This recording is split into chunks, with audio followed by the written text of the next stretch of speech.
থানা থেকে বদলি হয়ে বর্ধমান ডিআইবিতে গেলেন গলসি ওসি অরুণ কুমার সোম। যাবার পরও রেখে গেলেন তার ব্যবহার ও মানুষের প্রতি ভালোবাসার সুন্দর এক অধ্যায়। ওনার বহু মানবিক কাজ এলাকার মানুষের মনে গাঁথা রয়েছে। এদিন তাকে বিদায় জানাতে বহু মানুষ ভারাক্রান্ত মন নিয়ে থানায় হাজির হন। ফুল, কলম, মেমেন্টো, স্মারক ও মিষ্টি দিয়ে তাকে বিদায় জানান বহু মানুষ। দুর্ঘটনায় একটি পায়ে ক্ষত নিয়ে বড় সমস্যায় পড়েছিলেন সাঁকো গ্রামের বাসিন্দা বিষ্ণুপদ কর্মকার। অর্থ অভাবে তিনি চিকিৎসা করাতে পারেননি, পা কেটে বাদ দেবার উপক্রম। এমন সময় বড়বাবু তার পাশে দাঁড়ান।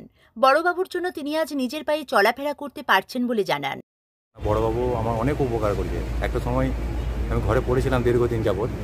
তা গলসি নাগরিক সমাজে আমাকে নিয়ে একটি তথ্য প্রদান করা হয়।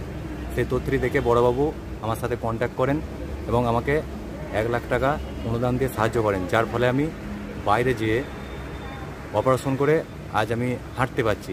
এর জন্য বড়বাবুকে অসংখ্য ধন্যবাদ। গলসি ট্রেডার্স অ্যাসোসিয়েশন সম্পাদক বজরুল রহমান মণ্ডল বলেন, গত 24শে জুন 2024 গলসি থানায় ওসি হয়ে যোগ দিয়ে এলাকার মানুষের সাথে নিবিড় সম্পর্ক গড়ে তোলেন তিনি। রাতে টর্চ হাতে বাজারে পাহারা দিতেন। বাজারের নৈশ প্রহরীদের সাথে নিত্য যোগাযোগ রাখতেন। তার চলে যাওয়াতে তারা মর্মাহত। তারা বড়বাবুর আগামীর সাফল্য কামনা করছেন। আমার দিন গেছে গলসির বাজারে 1টা-1:30টার সময় দোকানের মেন গেটে তালা খোলা আছে। স্যার আমাদেরকে রাতে 1:30টার সময় ফোন করে ডেকেছেন। আমরা সরাসরি এসেছি। আমাকে বলেছে আপনাকে গাড়ি পাঠিয়ে দিচ্ছি, আপনি গাড়িতে আসলে শীতকালে আপনাকে মোটরসাইকেল আসতে হবে না। বা আমাদের যারা বাজারে যারা নাইট গার্ড যারা ছিলেন তাদেরকেও উনি প্রচুর সহযোগিতা করতেন। উনি রাত্রে 1টা, 1:30, 2টোর সময় উনি নিজে টর্চ নিয়ে ঘুরতেন বাজারে। আমরা ওনার এতে আমরা খুবই আর ওনার চলে যেতে আমার খুব মর্মাহত। আগামী দিন উনি ভালো থাকুন, শুধু যেখানেই থাকুন যেন উনি সুস্থ ভালো থাকেন। স্কুল শিক্ষিকা মিঠু মৌলিক ব্যানার্জি জানান, নাগরিক পরিষেবা দিতে বদ্ধপরিকর ছিলেন অরুণবাবু। দুর্ঘটনায় ছুটে আসা সাধারণ মানুষের সমস্যার সমাধান ও ভবঘুরুদের বাড়ি ফিরিয়ে দিয়ে এলাকার মানুষকে আপন করে নিয়েছিলেন তিনি। বছরের প্রথমে তার বদলির খবরে ভারাক্রান্ত তার মন। গতকাল যখন খবরটা পাই মন ভারাক্রান্ত। বছরের প্রথমেই এরকম একটা খবর, বড়বাবু এতটা মাটির মানুষ ছিলেন, সাধারণ মানুষ থেকে উপরতলা সমস্ত লেভেলে উনি নিজের মতন করে কাজ করেছেন, গলসির জনগণকে আপন করে নিয়েছেন। কোনো অ্যাক্সিডেন্ট, রাস্তা আর কোনো অসুবিধা, স্কুল কলেজ সাধারণ মানুষ সব সময় কেউ অসুস্থ হলে ভবঘুরে যারা তাদেরকে তার পরিবারের হাতে তুলে দেয়া। বড়বাবু এমন মানবিক কাজ করে আমাদেরকে যে পথ দেখিয়েছেন, তার জন্য আমরা গলসিবাসী হিসাবে গর্বিত তার মতো মানুষকে পেয়ে। অরুণবাবুর আরও পদোন্নতি হোক, তার ভালো হোক, এটাই চাইব। এলাকার ইমাম ও আলেম সংগঠনের সম্পাদক মৌলানা রহমতুল্লাহ বলেন, শুধু আমরা কেন, যত মুসলিম আলেম উলামা আছে ও হিন্দু পণ্ডিত আছেন সবাই তার কাজে খুশি হয়েছেন। উনি খুব ভালো মানুষ, সকলের সাথে মিশে থাকতেন, সবার সাথে হাসি মুখে কথা বলতেন।